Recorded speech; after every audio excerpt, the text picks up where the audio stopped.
உங்கள் சத்யாவில் இப்பொழுது ஆடி அதிரடி தள்ளுபடி. ஒரு உண்மை தெரிஞ்சாவணும் சாமின்னு சொல்லிட்டு ஒரு வேட்பாளர் கிளம்பி இருக்காரு. யார் அந்த வேட்பாளர்? கொளத்தூர் தொகுதியில போட்டி போட்ட மு.க. ஸ்டாலின். ஓ, பிஎஸ் பாபுவை எதிர்த்து போட்டியிட்டவரா? ஓகே, அவரே தான். தேர்தல் ஆணையத்தோட விதிகளின்படி ரிசல்ட் அறிவிக்கிறாங்களே, அதற்கு பிறகு 7 நாள்ல அந்த தொகுதியில போட்டியிட்ட வேட்பாளர்கள் இந்தந்த வாக்குச்சாவடியில மின்னணு வாக்கு இயந்திரம் விவிபேட் எல்லாமே திருப்பி பரிசோதனை பண்ணணும்னு சொல்லிட்டு அதுக்கான கட்டணம் செலுத்தினாங்க அப்படின்னா தேர்தல் ஆணையம் பரிசீலனை பண்ணி முடிவு பண்ணுவாங்க. அப்படிதான் 14 வாக்குச்சாவடிகள்ல பரிசோதனை பண்ணணும்னு சொல்லிட்டு முன்னாள் முதலமைச்சர் கொளத்தூர் தொகுதியில திமுக சார்பாக போட்டி போட்ட மு.க. ஸ்டாலின் அவர் தேர்தல் ஆணையத்துல 7 நாட்குள்ள விண்ணப்பம் கொடுத்திருந்தாரு. 47,000 ரூபாய் பணமும் கட்டியிருந்தாரு. இப்ப அதுக்கான வேலைகளை இன்னையிலிருந்து ஸ்டார்ட் பண்ணிருக்காங்க. இப்ப இதுல திமுக சார்பாக மு.க. ஸ்டாலின் அங்க போகல, முன்னாள் அமைச்சர் சேகர்பாபு போயிருக்காரு. அதே மாதிரி தொகுதியில போட்டி போட்ட பல வேட்பாளர்களும் போய் இதை பார்த்துக்கிட்டு இருக்காங்க. இப்ப இந்த விவிபேட் மின்னணு வாக்குப்பதிவு இயந்திரத்தை உருவாக்கிய பாரத் எலக்ட்ரானிக்ஸ் லிமிடெட் அந்த நிறுவன அதிகாரிகளும் வந்திருக்காங்க. அதெல்லாம் தாண்டி அரசு அதிகாரிகள், வேட்பாளர்கள் எல்லார் முன்னிலையிலையும் அது எண்ணப்படுது. ஒவ்வொரு ஓட்டும் அந்த விவிபேட்ல கரெக்டா வருதான்னு செக் பண்ணிட்டே இருப்பாங்க. மொத்தம் 14 வாக்குச்சாவடின்னு சொல்றாங்க. அப்படி பாக்குறப்ப இந்த ஒரு வாரம் முழுக்க போகுங்கிறாங்க இந்த எண்ணிக்கைங்கிறது. 7 நாளுக்கு பிறகு அந்த முடிவு அறிவிக்கப்படலாம்ங்கிறது இப்போதைய தகவல். ஓகே, அதேதான் நீங்க சொன்ன மாதிரி இந்த தோல்விக்கு காரணமானவர் யாரு? ஸ்டாலின் தான். இல்ல, சேகர் பாபு தான் அவங்க கட்சிக்குள்ளே சொல்றாங்க. முன்னாள் எம்எல்ஏ பரந்தாமன் கூட தோக்கடிச்சிட்டாரு தலைவரை சேகர் பாபு அப்படின்லாம் சொல்லியிருந்தாருல. அவர் போய் நான் இந்த தொடங்கியிருந்தாங்க இன்னைக்கு இந்த பணிகளை, ஸோ நான் பார்வையிட வந்தேன் அப்படின்னு சொல்லியிருக்காரு. இது எங்க சட்டத்துறையை சேர்ந்த திமுக சட்டத்துறையை சேர்ந்த என்ஆர் இளங்கோ அவர் இந்த மாதிரியெல்லாம் இந்த முன்னெடுப்பு எடுத்திருந்தாரு. உச்சநீதிமன்றத்தோட ஆர்டர் இருக்கு, அதை வச்சுதான் நாங்க இதெல்லாம் பண்ணிக்கிட்டு இருக்கிறோம். அவங்க முன்னாடியே கொடுத்த ஆர்டரின் படி இதெல்லாம் பண்ணலான் இருக்கு, அந்த பணிகள் தான் நடந்துகிட்டு இருக்கு அப்படிங்கிற மாதிரி சொல்லியிருக்காரு. ஓகே, 8,000 வாக்கு வித்தியாசத்துல தோல்வி தழுவுனாப்புல மு.க. ஸ்டாலின். இப்ப இதுல ஏதாவது கிடைக்குமா அப்படிங்கிறது 7 நாளைக்கு பிறகுதான் நமக்கு தெரிய வரும். பட் ஏதாவது மாற்றம் இருந்துச்சுன்னு வச்சுக்கோங்க, அது பிக் பிரேக்கிங்கா இருக்கும் தமிழ்நாட்டு அளவுல. ஆமா, பார்ப்போம். உதயநிதி ஸ்டாலின் தலைமையில இன்னைக்கு டிஎம்கே எம்எல்ஏக்கள் கூட்டம் வீடியோ கான்பரன்ஸ்ல நடந்தது. அதுல உதயநிதி நிறைய இன்ஸ்ட்ரக்ஷன்ஸ் கொடுத்துருக்காராம். முழு விவரங்கள் இல்லாம பேசாதீங்க, என்னென்ன பேச போறோங்கிறத இப்பயே ரெடி ஆயிக்கோங்க. ஏன்னா தமிழ்நாடு சட்டமன்றம் கூட போகுது. ஆகஸ்ட் 5 பட்ஜெட்டு, ஆகஸ்ட் 6 வேளாண் துறை பட்ஜெட்டு. இப்பவே ரெடி ஆகுங்க, உங்க கேள்விகளெல்லாம் ரெடி பண்ணி வச்சுக்கோங்க. நேரலையில காட்ட போறாங்க, அதனால கூடுதல் கவனத்தோட செயல்படுங்க. வாய் அப்படி இப்படி பண்ணாதீங்க அப்படின்னு சொல்லியிருக்காரா? உங்க தொகுதி பிரச்சனையை எடுத்துட்டு வாங்க, இதெல்லாம் நம்ம பேசிட்டு இன்னொரு டைம் நம்ம பேசுவோம் கான்பரன்ஸ்ல. அதற்கு பிறகு அங்க போய் நம்ம கதம் பண்ணுவோம், முடிச்சுடுவோம் அப்படின்னு சொல்லிட்டு தயாராகிட்டு இருக்காங்க. அநேகமா இந்த சட்டமன்ற கூட்டத்தொடருங்கிறது இன்னும் கூடுதல் சுவாரஸ்யத்தோட இருக்க போகுது. போன டைம் டிஃபென்ஸ் எடுக்காம டிஎம்கே வெளிநடப்பு பண்ணி டிஃபென்ஸ் ஒன்று எடுத்தாங்க. பட் இந்த டைம் நம்ம உள்ள இருந்தே டிஃபென்ஸ் மூல இருக்காங்கன்னா உடன்பிறப்புகள். டிஃபென்ஸா இல்ல அஃபென்ஸாங்கிறது அன்னைக்குதான் தெரியும், எப்படி பதிலடி கொடுக்க போறாங்கன்னு. பட் இப்ப இவர் என்ன செய்ய போறாருன்னு தெரியல. உதயநிதி பண்ண மாட்டாரு, அது மாண்பில்லை அப்படின்னு சொல்லிட்டதுனால சைகையா இல்லாம வார்த்தைகள்ல ஏதாவது சொல்லுவாருன்னு நினைக்கிறேன். இன்னொன்னு, சபாநாயகர் முதல்ல தலையசைக்கணும்ல இவங்க சைகை பண்றதுக்கு. அது அவரு நடுநிலையானவர் தான், பட் கொஞ்சம் ஒரு ஓரமா நடுநிலையா இருப்பார்ல. அதான் நிருபர்கள் கேட்டாங்க சபாநாயகர் கிட்ட, சரிங்க சட்டமன்றம் எல்லாம் கூட போகுது, இப்ப எதிர் வரிசையில் இருக்கவங்க இந்த மாதிரி செய்கை பண்ணணும்னு சொன்னா அனுமதிப்பீங்களா அப்படின்னு கேட்டதுக்கு சபாநாயகர் என்ன சொன்னாரு அப்படின்னா, அது என்ன செய்கைன்னு தெரிஞ்சுக்கிட்டா நான் அனுமதிப்பேன் அப்படின்னாரு. அப்ப முதல்வர் விஜய் இதை செய்ய போறான்னு உங்கள்கிட்ட அனுமதி வாங்கினாரான்னு கேட்டா இல்ல அனுமதி வாங்கல, ஆனா அவர் என்ன செய்ய போறாங்கிற செய்ய நான் பார்த்து நோட் பண்ணிக்கிட்டேன் அப்படிங்கிறாரு. அவருக்கு தெரிஞ்சிருக்கு, அவரோட ஒரு வேவ் லென்த் இருக்குல்ல, அதனால அவர் மனசை அவர் புரிஞ்சுக்கிட்டு இருந்திருக்காரு, அதனால சொல்லியிருக்காருங்கிற மாதிரி உருட்டி இருக்காரு. சரி, ஓகே. இதெல்லாம் இப்ப சட்டமன்றம் ஆகஸ்ட் 5ஆம் தேதி பட்ஜெட்டோட தொடங்க போகுது. அதெல்லாம் இன்னும் சுவாரஸ்யமான நிறைய விஷயங்கள் வரப்போகுது. இதுக்கிடையில இன்னைக்கு ஒரு ரைடு நடந்திருக்கு. என்னன்னா, செந்தில் பாலாஜி அவர் அந்த தாவேகா எம்எல்ஏவை குதிரை பேரத்தில் பேசி வாங்க பார்த்தாருங்கிற அந்த குற்றச்சாட்டு ஒரு பக்கம் இருக்க, இன்னைக்கு லஞ்ச ஒழிப்புத்துறை கரூர் ராமேஸ்வரப்பட்டியில் இருக்கிற அவர் வீடு அங்கே போய் சோதனை நடத்தியிருக்காங்க. அப்புறம் திமுகவோட கிழக்கு ஒன்றிய செயலாளர் பாஸ்கர், அதே மாதிரி செந்தில் பாலாஜியோட உதவியாளர் வீடு, அங்கே டாஸ்மாக் அலுவலக மேலாளர், இந்த மாதிரியான அவங்களோட வீடை கரூரில் ஃபுல்லாக இன்னைக்கு லஞ்ச ஒழிப்புத்துறை கண்ட்ரோலில் ரைடு நடந்துகிட்டு இருக்கு. ஸோ நடந்து முடிஞ்சதுக்கப்புறம் லஞ்ச ஒழிப்புத்துறை ஏதாவது சொன்னாங்கன்னா என்ன இருந்தது, ஏதாவது ஆவணம் கிடைச்சதா, இல்லை வந்து நான் சும்மா ஒரு பாவலா காட்டுறாங்களா என்னங்கிறத போக போக தான் தெரியும். ஆனா தொடர்ந்து டிவிகே அரசு செந்தில் பாலாஜியை வட்டம் முட்டிக்கிட்டே இருக்காங்க. நிச்சயம் அந்த வட்டம் ஒரு நாள் அவரை பிடிச்சி உள்ள போடுவோம் தான் சொல்றாங்க தகவல் தெரிஞ்சவங்க. அவர் டிஎம்கே ஆட்சியில இருந்த போதே உள்ள இருந்தவர், இப்ப டிவிகே ஆட்சி வேற என்ன நடக்குங்கிறது தெரியல, பார்க்கலாம். அதே மாதிரி உதயநிதி இன்னொன்னு வேற சொல்லியிருக்காரு, இங்க நடந்துகிட்டு இருக்கிறதெல்லாம் பார்க்க ரொம்ப வேதனையா இருக்கு. நிறைய பேர் களத்துல இறங்கி போராடுறாங்க, ஆனா அவங்களுக்கான மதிப்புரியாதை கிடைக்க மாட்டேங்குது. ரீல்ஸ் எடுக்கிறவங்கள, ரீல்ஸ் போடுறவங்கள உலகம் வந்து கொண்டாடுது. இந்த நீட் பிரச்சனைக்காக திமுக பல நேரங்கள்ல களத்துல இறங்கி நாங்க போராடணும், கையெழுத்து இயக்கம்லாம் வந்து நடத்தணும். இன்னும் சொல்ல போனா முன்னாள் நீதியரசர் ஏகே ராஜன் வச்சு ஒரு குழு கூட அமைச்சோம். பட் இது ஒன்றும் புதுசு கிடையாது, இப்பெல்லாம் புதுசுங்கிற மாதிரி வந்து பேசுறாங்கன்னு சொல்லிட்டு தங்களோட ஆதங்கத்தை வந்து பதிவு பண்ணியிருக்காரு உதயநிதி. நாங்க என்ன உருட்டணுமோ அதே தான் விஜய் உருட்டுறாருங்கிற மாதிரி அவர் சொல்லியிருக்காரு. ஸோ ஓகே, ரகசியம்லாம் தெரியும்னு சொன்னாங்க, ஆனா வந்து அதெல்லாம் 5 வருஷம் அந்த ரகசியம் அவங்களுக்கே தெரியல போல தெரியுது. உதயநிதி பதில் சொன்னார், அதுக்கு போராட்டம் தான் எங்களோட ரகசியம் அப்படின்னாரு. அவர் மத்தியில ஆட்சி மாறினா மாறும், அங்கேயும் இங்கேயும் மாறுங்கிற மாதிரிலாம் அப்புறம் சொன்னாங்க. பட் ஓகே, நீட் எதிர்ப்புங்கிறது இப்ப நாடாளுமன்றம் வரையும் ஒழிச்சுக்கிட்டு இருக்கு, பார்ப்போம் என்ன நடக்குதுன்னு. பாகுபலி ஆகிய நான் சொல்றப்போ உனக்கு யாரு ஞாபகம் வராரு? எனக்கு மாற்றம் முன்னேற்றம் அன்புமணி தான் ஞாபகம் வராரு. அதுக்கப்புறம் நான் அந்த அவர் சொன்னதுக்கு அப்புறம் பாகுபலி படம் பார்க்கவே இல்லை, எதுக்கு இதுதான் ஞாபகம் வரும் அப்படின்ட்டு. அன்புமணி ஆகிய நான் சொல்லி 2014 போஸ்ட்லாம் வந்து ஒட்டினாங்க. பட் இவர் வந்து இப்ப அன்புமணி ஆகிய நான்லாம் கிடையாது, எடப்பாடி ஆகிய நான் சொல்லிட்டு அந்த பக்கம் ரூட் எடுத்துட்டு இருந்தாரு அவரு. ஆமா, பட் அப்பாவுக்கும் மகனுக்கும் ஒரு பெரிய சண்டை போயிட்டு இருந்தது. பாமக தலைவர் அவர் கிடையாதுன்னு சொன்னாப்புல ராமதாஸ். இப்ப அப்பா மகன் எல்லாரும் வந்து ஒண்ணு சேர்ந்துட்டாங்க. இப்ப ராமதாஸ் ஆதரிச்சவங்க என்ன பண்ணுன்னு தெரியாம சுத்திக்கிட்டு இருக்காங்க. ஆமா, அவங்க எல்லாம் புலம்புறாங்க, நாங்க வேற எங்கேயாவது போயிடுறோங்க, எங்களை விட்டுருங்க. சேலத்துல அருள் ஏன்னு சுத்திக்கிட்டு இருக்காரு அவரு. ஐயோ, ராமதாஸுக்கு வந்து ஆதரவு கொடுத்துட்டு வாழ்க்கை போயிடுச்சு அப்படின்னு. ஆமா, இன்னைக்கு மாமல்லபுரத்துல பாமகவுடைய பொதுக்குழு கூட்டம் வந்து நடந்தது. அதுல ஜனநாயக முறைப்படி தேர்ந்தெடுத்தாங்க கட்சி தலைவர், பொதுச்செயலாளர் எல்லாரையுமே. எத்தனை பேர் போட்டிட்டாங்க? அது வந்து அவங்க மட்டும் தான் போட்டிட்டு அவங்களே ஜெயிச்சுக்கிட்டாங்க. அது நல்ல ஜனநாயகமா இருக்கே. அதான் வந்து அதுல தொகுத்து வழங்கினவர் வந்து பாமகவுடைய தலைவர்னு ஸ்டாப் பண்றாப்புல, ஆடியன்ஸ் என்கரேஜ் பண்றதுக்காக. தலைவர் அன்புமணி ராமதாஸ் அப்படின்னு சொன்னோன்னு கீழே இருக்கவங்க எல்லாரும் எந்திரிச்சு ஜெயிச்சிட்டோங்கிற மாதிரி. சௌமியான் மணி எல்லாம் பாக்கணும், ஏன் சின்ன பயங்கரமா கைத்தட்டல் என்ன, அவங்களுடைய மகள்கள் ஓரத்துல இருந்து சூரிய வம்சம் படத்துல நிப்பாங்கல்ல, அதாவது ஓரத்துல நின்று அப்பா பதவி இருக்கிறத பார்த்து அழுகை என்ன பிஜிஎம் எல்லாம் போட்டு பிஜிஎம் தான். அதுல அங்கதான் ஒரு ட்விஸ்ட். ஒரு நிர்வாகி வந்து பேசிக்கிட்டு இருந்தாரு. பேசுறப்ப ஆரம்பிக்கிறப்பவே பாமகவுடைய நிரந்தர தலைவர் அன்புமணின்னு சொன்னோன்னே அன்புமணி கையில வாங்கி வச்சிருந்தாரு.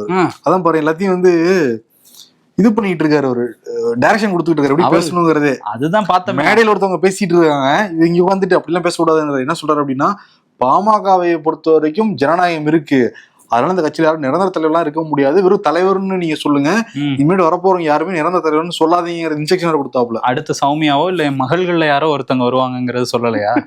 அது நம்மளே வந்து புரிஞ்சுக்கணும்.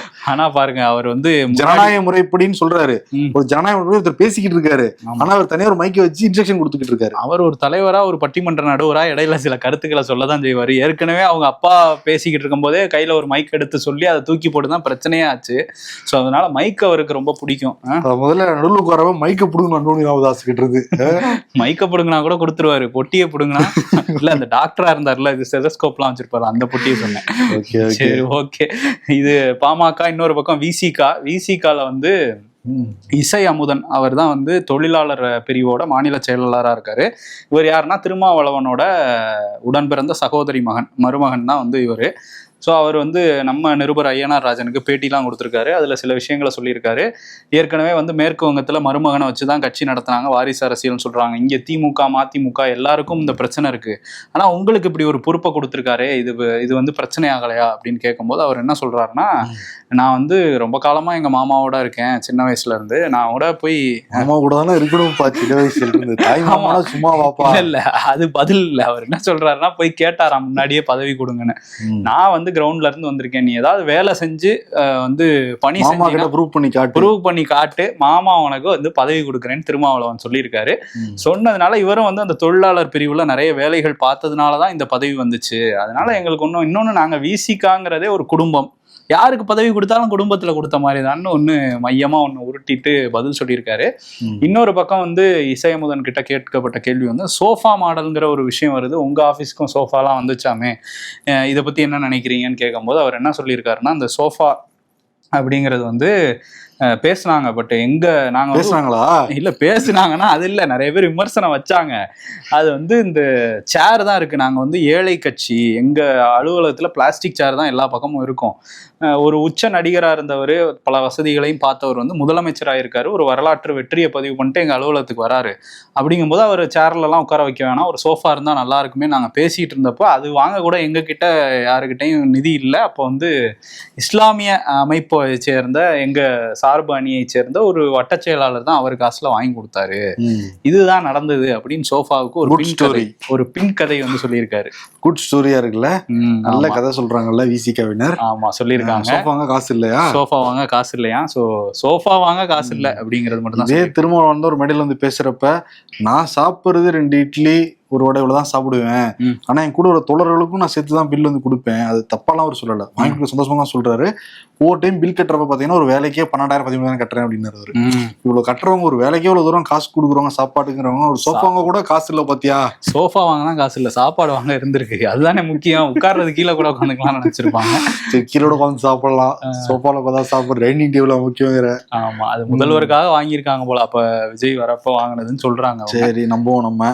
இன்னொரு பக்கம் என்னன்னா, உதயகுமார் வீடியோவா, செல்ஃபி வீடியோவா, சிவகங்கையில போய் அழுதுருக்காப்புல மனுஷன். செல்ஃப் ட்ரோல்னா அந்த வீடியோ பார்த்ததான் நமக்கு வந்து தெரியும்.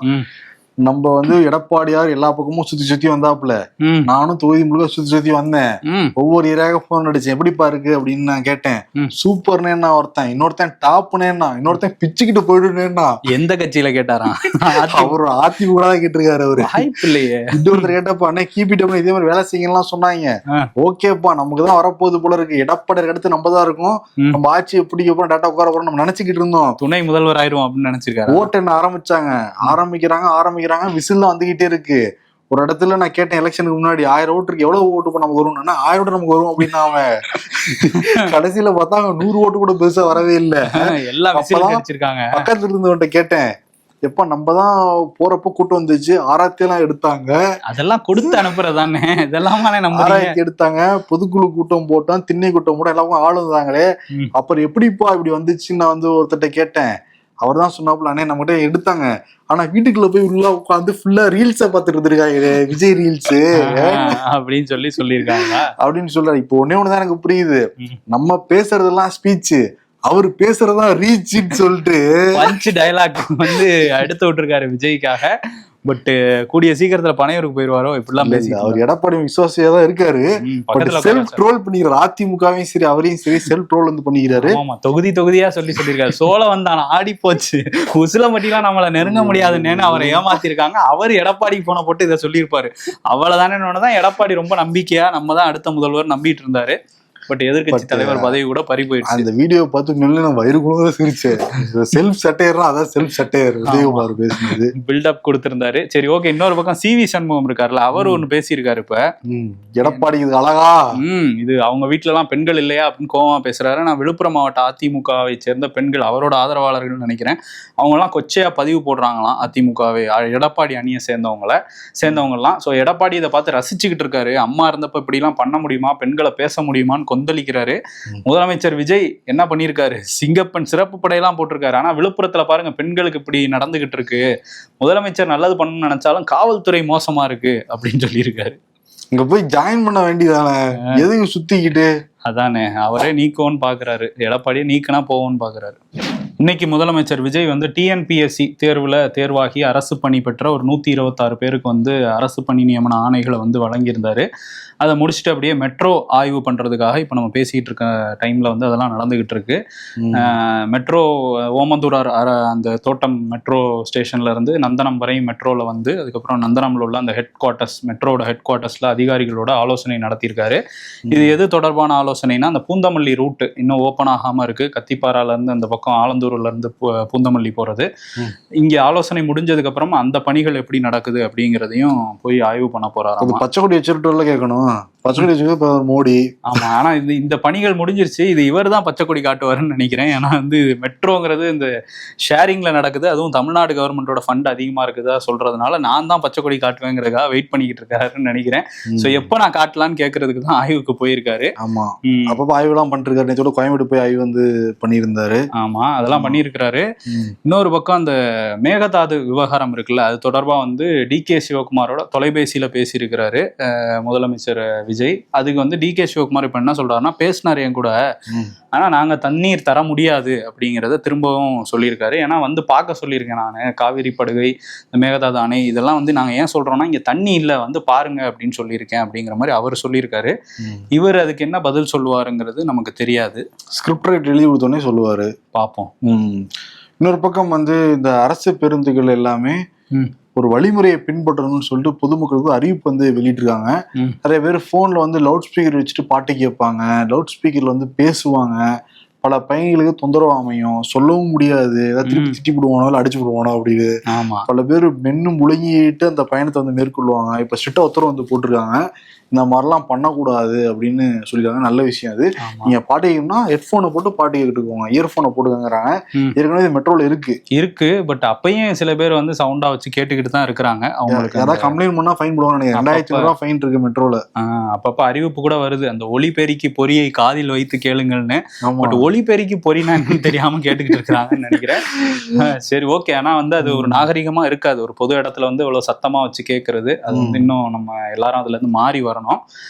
இன்னொரு பக்கம் வந்து இந்த தட்கல் டிக்கெட் வந்து நிறைய பேர் ரயில் நிலையத்தில் நேரா போய் எடுப்பாங்கல்ல, அவங்களுக்கு ஒரு புது அறிவிப்பு வந்திருக்கு.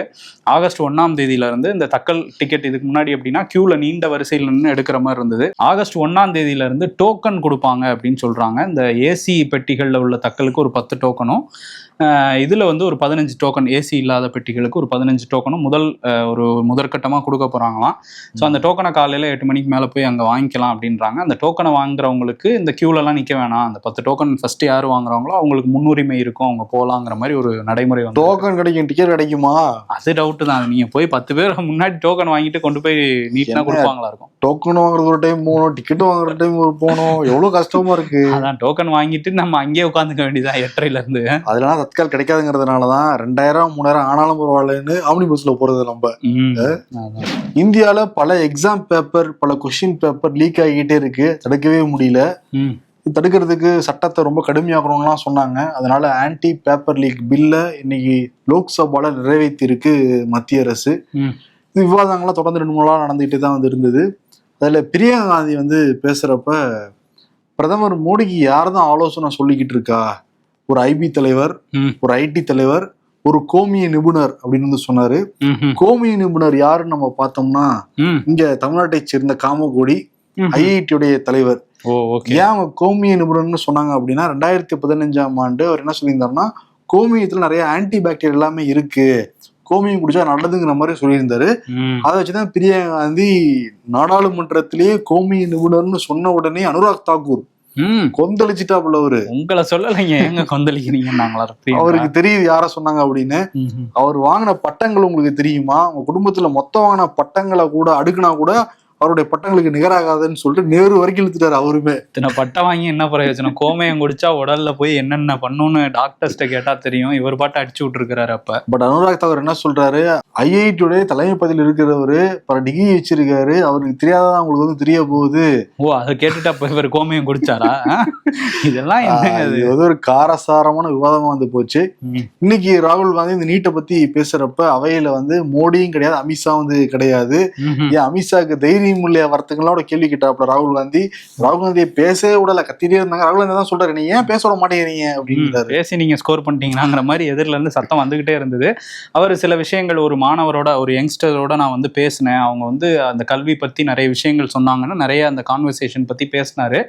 பட் நான் எந்த தலைவர் பேரையுமே சொல்லலையே, ஏன் வந்து இவ்வளவு கோவப்படுறீங்கலாம் சொல்லி பார்த்தாரா. நான் எதிரில இருந்து எதிர்ப்புகள் வந்துகிட்டே இருந்தது. அதனால சில விஷயங்களை நான் நீக்கிறேங்கிற மாதிரி தான் சபாநாயகருமே சொல்லியிருக்காரு. அவர் பேசினதுல பாதி விஷயங்கள் அவை குறிப்புல ஏறாது அப்படிங்கிறனால நம்ம சொல்லவும் முடியாது. இன்னொரு பக்கம் வந்து மற்ற எம்பிக்களும் வந்து நிறைய பேசியிருந்தாங்க. தமிழ்நாட்டை சேர்ந்த திருமாவளவன் அவர் வந்து என்ன சொல்லியிருந்தார் அப்படின்னா, நீட் இது வந்து நீட் குளறுபடிகளுக்கு எதிரான விஷயம். ஆனால் தமிழ்நாட்டில் பாஜகவை தவிர அதிமுக தெரியல, பாஜக தவிர எல்லா கட்சிகளுமே நீட் ஒழிப்பு அப்படிங்கிற ஒட்டுமொத்தமா நீட் தேர்வே வேணாங்கிற ஒரு நிலைப்பாடு இருக்காங்களா, அதை பத்தி தான் வந்து அவர் இங்க பேசியிருந்தாரு. அதே தான் வந்து DMK MP Dayanidhi Maran ban NEET அப்படிங்கிறத பத்தி அவருமே டீட்டெயிலா பேசியிருந்தாரு. அதுக்கு வந்து ஆந்திராவை சேர்ந்த எம்பி கிருஷ்ணதேவராயலு அவர் வந்து எதுக்கு எடுத்தாலும் தமிழ்நாட்டில் பேன் பண்ணணும் அப்படின்னு சொல்றீங்க, இதெல்லாம் பேன் பண்ணா எப்படி, அதனாலதான் தொழில் நிறுவனங்கள்லாம் எங்களுக்கு வந்து வந்துகிட்டு இருக்கு எங்க பக்கம், இனிமே தொடர்ந்து பேன் பண்ணுங்க எல்லாத்தையும் அப்படிங்கிற மாதிரி சொல்லியிருந்தாரு. ஸோ அதுவும் வந்து ஒரு காரசாரமான விவாதங்கள் அடுத்தடுத்து போயிட்டு இருந்தது. இன்னைக்கு ராஜ்யசபாலையும் ஒரு அமளி தான். காரணம் என்னன்னா, இந்த மாணவர்களை தாக்குனதுக்கு டெல்லி போலீஸ் தான் காரணம். அவங்களுக்கு யாரு கையில வச்சிருக்காங்கன்னா அமித்ஷா. அவர் வந்து இதுல என்ன பொறுப்பேற்றிருக்காரு அப்படிங்கிற ஒரு விஷயம் இருக்குல்ல, அதை பத்தி பேசினாங்க. இன்னொரு பக்கம் வந்து லோக்சபாலே வந்து அகிலேஷ் யாதவ் அவர் என்ன சொல்றாரு அப்படின்னா, தர்மேந்திர பிரதானை வச்சு சொல்றாரு, பிரதானோட பதவி பறி போயிருக்கு, அதனால பிரதான் மந்திரியோட பதவி வந்து காப்பாற்றப்பட்டிருக்கு, பிரதமரோட பதவி அப்படிங்கிற மாதிரி சொல்லியிருக்காரு. சு வெங்கடேசனும் அதை தான் வந்து சொல்றாரு, அவரை காப்பாத்திட்டாங்க, அது வந்து 83 நாள் வாய மூடிட்டு இருந்தாரு, இப்ப ஏதோ தியாகம் பண்ற மாதிரி பதவி ராஜினாமா பண்ணதை எல்லாம் கொண்டாடிட்டு இருக்காங்க. ஏன்னா தர்மேந்திர பிரதான் வரும்போது எல்லாம் கை தட்டுறாங்களாம், அங்கே லோக்சபாக்குள்ள அவர் வரும்போது சாதிச்சிட்டீங்க அப்படிங்கிற மாதிரி. அது சாதனை பண்ண கொஸ்டின் லீக் பண்ணது பெரிய சாதனையா பார்க்கதா பிஜேபி? இல்ல, அதுல என்ன சாதனைன்னு இவங்க எதிர்கட்சிகள் சொல்றாங்கன்னா, நல்ல வேளை நீங்க ராஜினாமா பண்ணதுனால பிரதமர் தப்பிச்சாரு அப்படிங்கிறது தான் அவங்க வந்து சொல்ல வராங்க, சாதனைன்னு சொல்றாங்க. இன்னொன்று வந்து சு வெங்கடேசன் எக்ஸ்தலத்தில் ஒரு பதிவு வந்து போட்டிருக்காரு. இந்த PM ஸ்ரீ பள்ளிகள் மொத்தம் இந்தியாவில் 14,500 பள்ளிகள் இருக்கு. நான் மத்திய அரசு கடிதம் மூலமா தரவுகள்லாம் வாங்கியிருக்கேன். அதில் இப்போ எவ்வளோ பள்ளிகளில் PM ஸ்ரீ திட்டம் அமலாக்கப்பட்டிருக்கு அப்படின்னா ஒரு 13,000 பள்ளிக்கு மேலே அமலாக்கப்பட்டிருக்கு. மீதி பள்ளிகளையும் பேச்சுவார்த்தை போய்கிட்டு இருக்கான் அந்த விஷயங்கள். இப்போ இந்த PM ஸ்ரீ பள்ளிகள் எல்லா இடங்களையும் மும்மொழி கொள்கை அமல்படுத்த போறோங்கிறத சொல்றாங்க, அமல்படுத்திட்டு இருக்காங்க. அந்த இதுல இப்போ இதுல என்ன தர வந்திருக்கு அப்படின்னா, மொத்தம் 24,000 பேர் பேசுற சமஸ்கிருதத்துக்கு 6,000 ஆசிரியர்கள் இருக்காங்களாம். ஆனா 7 கோடி பேர் பேசுற தமிழ் மொழிக்கு வெறும் 12 ஆசிரியர் தான் இருக்காங்க. இதில் இருந்தே இவங்களுடைய வண்டாவாள தண்டவாளம் நம்ம வந்து தெரிஞ்சுக்கலாம். மும்மொழி கொள்கைன்னு சொல்றாங்களே, அதை தாண்டி இவங்க வந்து இருமொழி கொள்கையில ரொம்ப போக்கஸா இருக்காங்க. அது ஹிந்தி சமஸ்கிருதம், இது வந்து தெரிஞ்சுக்கோனீங்க அப்படின்னு வந்து சொல்லியிருக்காரு அவரு. CJP பார்ட்டியை சேர்ந்த இளைஞர்கள் திருப்பியும் போராட போறாங்கன்னு நினைக்கிறேன். காரணம் என்னன்னா, மத்திய அரசு கொடுத்த வாக்குறுதியை நிறைவேற்றல. எப்ப நிறைவேற்றிருக்காங்க? நாடு முழுக்க போராட்டம் பண்ணாங்க. குறிப்பா டெல்லியில ஜந்தர் மந்தர்ல பல ஆயிரக்கணக்கான இளைஞர்கள் ஒன்று கூடி ஒரு மாசத்துக்கு மேலே அந்த போராட்டம் வந்து நீடிச்சுது. அதுல பல பேர் மேல FIR வந்து போடப்பட்டுச்சு, சில பேர் அரெஸ்டும் பண்ணி வச்சிருந்தாங்க. இதுல மத்திய அரசு என்ன சொன்னாங்க, எல்லாம் கலைஞ்சுப்பாங்க, உங்க மேல போட்ட FIRலாம் வாபஸ் வாங்கிரும், அரெஸ்ட் பண்ணி ரிலீஸ் பண்ணிடுவோம்னாங்க. அதுக்கு டெட்லைனும் கொடுத்துருந்தாங்க, 28ஆம் தேதி ஜூலை. இப்ப பாக்குறப்ப நிறைவேற்றிருக்காங்களா? இல்ல, நிறைவேற்றல. அதான் CJPயோடைய செய்தி தொடர்பாளர் கௌரவதாஸ் என்ன சொல்றாருன்னா, அவங்க சொல்லியிருந்தாங்க நிறைவேற்றவே இல்லை. உச்சநீதிமன்ற தலைமை நீதிபதி என்ன சொல்லியிருக்காரு அப்படின்னா, 18 வயசு கீழே இருக்கிறவங்க விடுவிச்சிருங்க. அதே மாதிரி யார் மேல குற்ற வழக்குகள் இருந்துச்சு அப்படின்னா அவங்கள வந்து விசாரிக்கலாம். ஆனா குற்ற வழக்கு எதுவுமே இல்லை அப்படின்னா விசாரிங்க, ரொம்ப கடுமையா விசாரிக்க கூடாதுங்கிறதா சொல்லியிருக்காரு. FIR விசாரிக்கிறதுக்கு தடை இல்லைன்னு வேற சொல்லியிருக்காரு அவரு சூரியகாந்த். இது போதும் இல்லை உங்களுக்கு மாணவர்களுக்கு, FIR வாபஸ் வாங்குறேன்னு சொன்னாங்க, வாபஸ் வாங்கவே இல்லை. அதனால நாங்க சொன்னபடி எங்க போராட்டம் திரும்பவும் ஆரம்பிக்கலாம் அப்படின்னா, பல மாணவர்களுடைய எதிர்காலம் இது எல்லாமே அடங்கி இருக்குது, எங்களை பழிவாங்க பாக்குறாங்க, அதை வச்சு எங்களுக்கு வேற வழி இல்லை, பாத்துவாங்கன்னு சொல்லிட்டு எச்சரிக்கை சொல்றாங்க. பட் பாப்போம் என்ன பண்ண போகுதுன்னு தெரியல மத்திய அரசு. மத்திய அரசு ஒரு பக்கம் இருக்க, மத்திய அரசு ஆதரிக்கிற பாஜக MP கங்கனா ரணாவத் அவங்க வந்து என்ன சொல்லியிருக்காங்க அப்படின்னா, இந்த மாதிரி இந்த போராட்டம் அப்படிங்கிறது ஒரு மாணவர்கள் போராட்டம் மாதிரி இல்லை, அநாகரிகமா நடந்துக்கிட்டாங்க.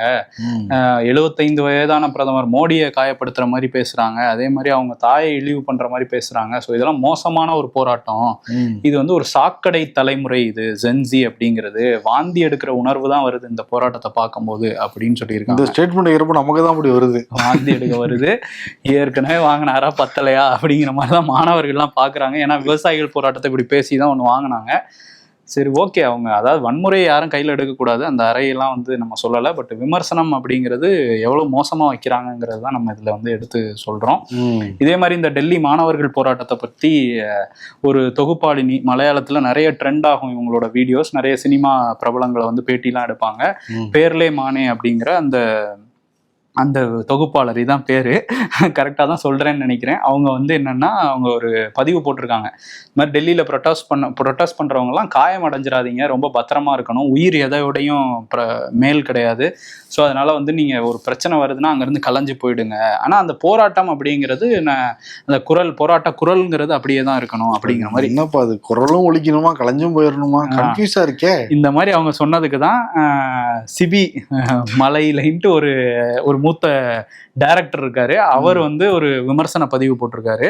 அவரை இவங்க வந்து என்ன சொல்லிட்டாங்கன்னா, அவர் தோல்வி அடைஞ்ச டைரக்டர் இவரெல்லாம் பேசலாமாங்கிற மாதிரி ஒரு பதிவு போட, அவரோட மகன் ஜோ வந்து அவரு வந்து நான் கேள்வி கேட்பேன்னு சொல்லி அவர் ஒரு பதிவு போட, இது வந்து ஒரு மாதிரி சோஷியல் மீடியாவில் ஒரு சர்ச்சையாக மாறி இருந்தது. இதுக்கப்புறம் என்ன நடந்திருக்குன்னா, அவங்களோட ஃபாலோவர்ஸ், அந்த தொகுப்பாளினியோட ஃபாலோவர்ஸ் ஒரு 3 லட்சம் பேர் வந்து அன்ஃபாலோ பண்ணிட்டாங்க அப்படிங்கிறதும் செய்தியாயிருக்கு. ஸோ அதனால மன்னிப்பு கேட்டிருக்காங்களா? மன்னிப்பெல்லாம் கேட்கல, பட் அன்ஃபாலோ பண்ணியிருக்கிறாங்க. திரும்ப ஃபாலோ பண்ணுங்கன்னு வேணா கேட்பாங்க. எப்பயுமே சிபி கேட்டால் கரெக்டாக தான் வரும். டைரக்டர் சிபியை சொல்லு. ஓகே.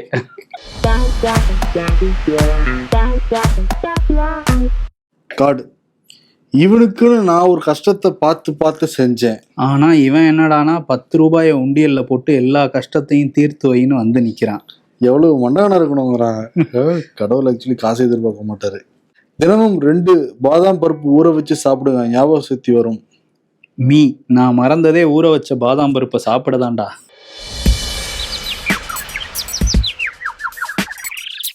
என்னது சோசியல் மீடியால வர்றது எல்லாம் உண்மை இல்லையா? இதே இப்பதான் கண்டுபிடிக்கிறீங்களா? மாச கடைசி வந்துட்டா போதும், எல்லா வெட்டி செலவும் வந்து குரூப் டான்ஸ் ஆடும். அரசியல்ல இதெல்லாம் சாதாரணமாப்பா. ஸ்டாலின் குளத்தூர் தொகுதியில போட்டி போட்டு 8000 வாக்கு வித்தியாசத்துல தோல்வியை வந்து தழுவி இருக்காரு. இப்போ அவர் என்ன வரும்னா, நம்ப முடியவில்லைங்கிற மாதிரி தான் திருப்பி வந்து ரீகவுண்ட் பண்ணணும், அதாவது பரிசோதனை பண்ணணும்னா மனு போட்டு இப்போ இருந்து ஸ்டார்ட் பண்ணியிருக்காங்க. அதனால இந்த தோல்வி அதெல்லாம் நம்ப மறுக்கிறாருல. ஆமா, நம்ப முடியல அவரால். முன்னாள் முதல்வராக இருந்தோம், நம்ப முடியவில்லைங்கிற அவார்டே கொடுத்துடலாம் ஸ்டாலினுக்கு. ஓகே, கோட்டலிங்க ஃபர்ஸ்ட்ல இருந்து என்னவோங்கிற மாதிரி போயிட்டு இருக்கு, பார்ப்போம். நன்றி. உங்கள் சத்யாவில் இப்பொழுது ஆடி அதிரடி தள்ளுபடி.